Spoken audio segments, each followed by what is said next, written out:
तो किस बुद्धि से आप देश सेवा करेंगे? किस बुद्धि से आप अपना उद्धार या अपने परिवार को सुख पहुंचाएंगे? ब्रह्मचर्य जीवन है, ब्रह्मचर्य जीवन है। ब्रह्मचर्यहीन जीवन मृत्यु है। पूज्यपाद सिउड़िया बाबा जी महाराज साक्षात ब्रह्म। जिसको ब्रह्मचर्य धारण करना है, ध्यान देकर सुनिए। सबसे पहला कार्य उसकी दिनचर्या में, चाहे बच्चा हो, चाहे जवान हो, या जो कोई भी हो, सूर्य उदय के पहले रात्रि के चौथे प्रहर में ही जाग जाना चाहिए। अपने तो अर्धरात्रि के बाद ही जाग जाते हैं। चौथे प्रहर में प्रातः 4 बजे बिल्कुल जग जाना चाहिए। और जो 8-10 बजे तक सोता है, वो कोई भी हो, ब्रह्मचारी रह ही नहीं सकता, ब्रह्मचर्य रह ही नहीं सकता। वो स्वप्न दोष का शिकार होगा, वो नाना प्रकार की कुचेष्टाओं का शिकार होगा पक्का। क्योंकि बुद्धि को सत्य प्रकाश की तरफ प्रेरित करने वाले भगवान भुवन भास्कर हैं। वो पधार रहे हो, आप सो रहे हो सैया पे, आपकी आयु, श्री, कीर्ति, बल सब नष्ट होगा।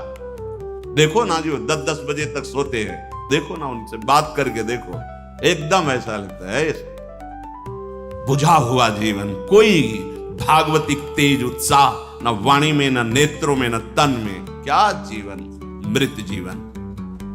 सबसे पहला नियम लीजिए, जहां भी आपको शब्द सुनाई दे, आपका जीवन ब्रह्मचर्य ही अमृत है और आपका जीवन ब्रह्मचर्य ही नहीं मृत्यु है।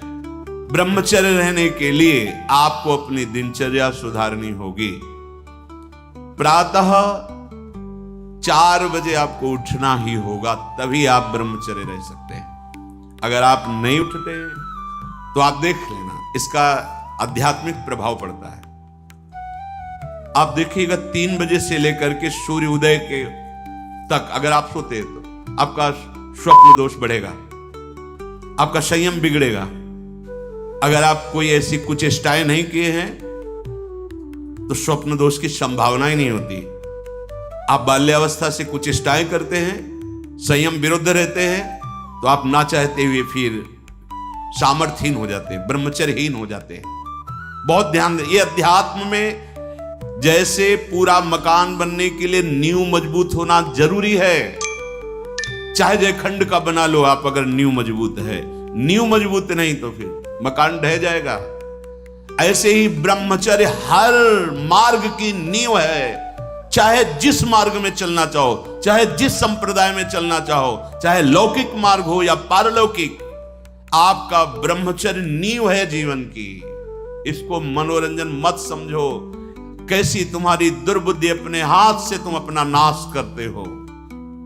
कैसी कैसी दुर्बुद्धि जागृत हो गई, सावधान।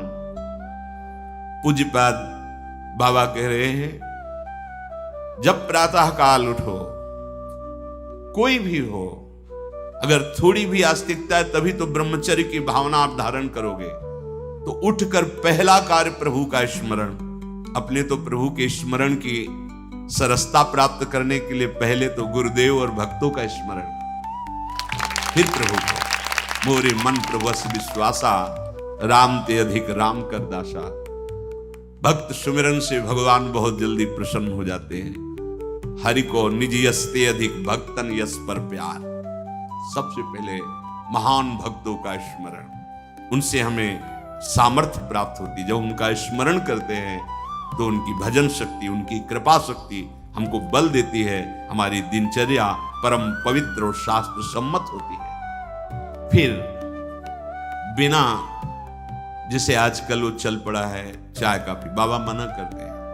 ये दिनचर्या आप ब्रह्मचारी की नहीं होती कि आप सुबह उठे, चाय पिए, फिर सो। नहीं, हाँ, जल के लिए आयुर्वेद में सिद्धांत है, बिना कुल्ला व मंजन किए आप जल पिए तो जो मुख में, वो आपके उदर को साफ करेगा जाके, आपके उदर को रोग रहित करेगा जाके।